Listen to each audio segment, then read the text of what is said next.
Bismillahirrahmanirrahim. Assalamualaikum warahmatullahi wabarakatuh. Ananda kelas 5 SD Islam Al-Azhar 32 Padang. Kita kembali berjumpa di video pembelajaran agama Islam. Video ini merupakan ulasan materi untuk menghadapi penilaian akhir tahun atau ujian akhir semester mata pelajaran agama Islam. Kita mulai dengan baca lafaz Bismillahirrahmanirrahim. Kali ini video ini membahas tentang bab 8 iman kepada kitab-kitab Allah.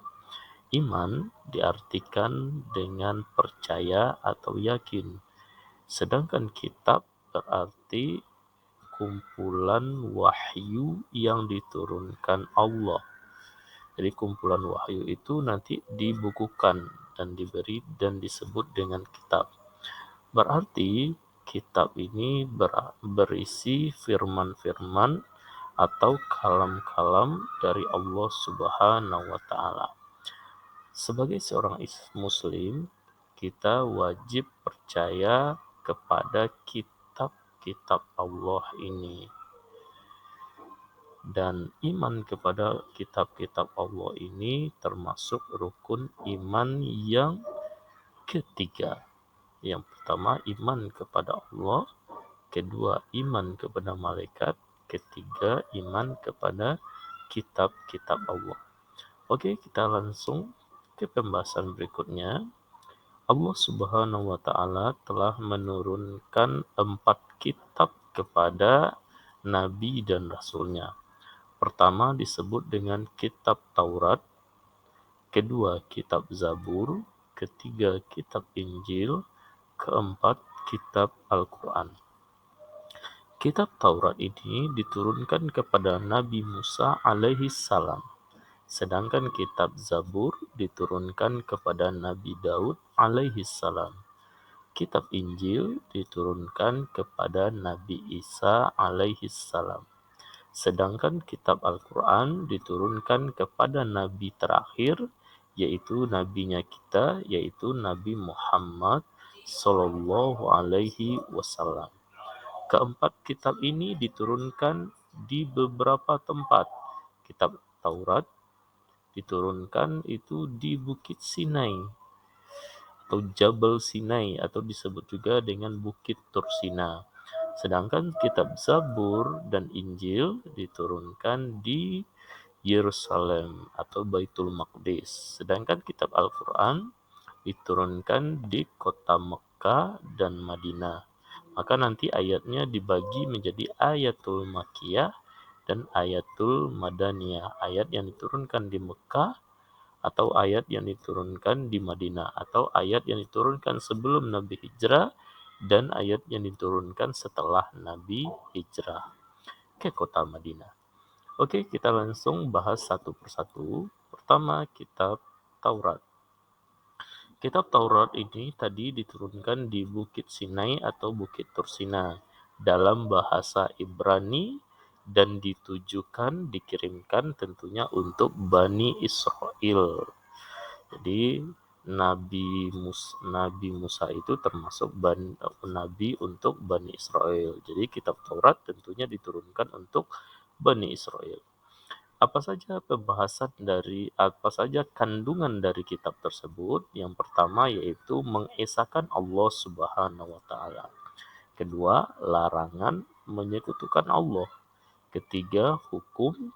Keempat, berita akan datangnya nabi terakhir yang akan menyempurnakan ajaran-ajaran nabi sebelumnya. Jadi berita akan datangnya nabi terakhir yang akan menyempurnakan ajaran nabi sebelumnya. Berarti ini yang dimaksud adalah Nabi Muhammad Sallallahu Alaihi Wasallam. Jadi berita kedatangan Nabi Muhammad itu sudah dibahas di kitab Taurat ini. Kemudian berikutnya adalah kitab Zabur. Kitab Zabur diturunkan tadi kepada Nabi Musa alaihi salam di tempat turunnya yaitu di Yerusalem atau Baitul Maqdis dalam bahasa Kipti untuk Bani Israel. Jadi Nabi Daud ini melanjutkan ajaran dari Nabi Musa alaihissalam. Apa saja isi dari kitab Zabur ini? Isinya yang pertama tentu adalah mengesahkan Allah Subhanahu wa taala. Yang kemudian adalah doa dan zikir, kemudian pujian kepada Allah Subhanahu wa taala, kemudian nasihat-nasihat untuk kebenaran. Oke, ini isi kandungan dari kitab Zabur tersebut. Oke, berikutnya kitab yang ketiga yaitunya kitab Injil. Kitab ini diturunkan kepada Nabi Isa alaihissalam dalam bahasa Suryani, diturunkan kepada Nabi Isa untuk pedoman bagi Bani Israel. Tempat turunnya sama dengan kitab Zabur, yaitunya di Yerusalem atau Baitul Maqdis. Apa saja isi kitab Injil ini? Yang pertama adalah mengesahkan Allah Subhanahu wa taala. Yang kedua, petunjuk dan pembenaran kitab-kitab sebelumnya. Ketiga, nasihat untuk pembersihan jiwa dan hidup sederhana. 4. Berita akan datangnya Nabi terakhir. Jadi sama dengan kitab Taurat. Jadi kedatangan Nabi Muhammad SAW itu sudah diketahui sama umat Bani Israel. Oke. Kemudian kedatangan Nabi Muhammad ini disebutkan di dua kitab, yaitu kitab Taurat dan kitab Injil. Kemudian yang ketiga, yang terakhir adalah kitab Al-Quran. Kitab Al-Quran diturunkan dalam bahasa Arab. Kitab ini diturunkan untuk umat Islam, atau sifat kitab ini adalah universal, diturunkan untuk seluruh umat manusia. Kitab ini diturunkan di kota Mekah dan kota Madinah. Maka ayatnya nanti disebut dengan ayatul Makkiyah dan ayatul Madaniyah, atau garis pemisahnya adalah hijrah Nabi Shallallahu Alaihi Wasallam ke Madinah. Berarti ayat yang turun sebelum Nabi hijrah itu disebut dengan ayatul Makkiyah. Sedangkan ayat yang turun setelah Nabi hijrah maka itu disebut dengan ayatul Madaniyah. Apa saja isi kandungan dari kitab Al-Quran tersebut? Yang pertama yaitu tentang akidah, keimanan, mengesahkan Allah Subhanahu wa taala. Kemudian tentang ibadah, tentang sholat, zakat, puasa, dan sebagainya. Kemudian tentang akhlak, tingkah laku manusia. Kemudian tarikh, sejarah, sejarah para nabi, sejarah hamba pilihan Allah, sejarah kaum yang kafir kepada Allah, sejarah orang-orang munafik juga disebutkan dalam kitab ini. Kemudian adalah muamalah, hubungan kemasyarakatan. Kemudian janji dan ancaman Allah. Kemudian ilmu pengetahuan. Jadi Al-Quran ini merupakan kitab yang paling lengkap isinya. Di dalamnya ada tentang keimanan, ada tentang ibadah, ada hukum, ada akhlak, ada sejarah, ada bagaimana berhubungan, ada janji dan ancaman, dan ada ilmu pengetahuan. Oke, anak-anak Bapak, inilah ulasan materi tentang iman kepada kitab-kitab Allah.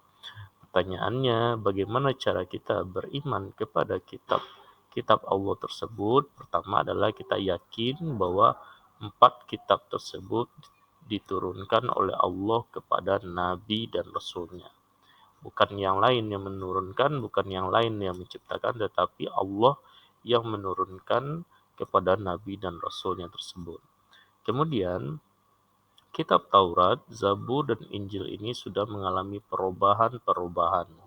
Sudah dilakukan perubahan-perubahan, jadi tidak lagi suci seperti diturunkannya dahulu. Maka sekarang sudah diturunkan kitab yang paling sempurna, yaitunya kitab Al-Quran. Maka kitab yang berhak untuk diamalkan lagi ajarannya adalah kitab Al-Quran yang diturunkan kepada Nabi Muhammad Sallallahu Alaihi Wasallam.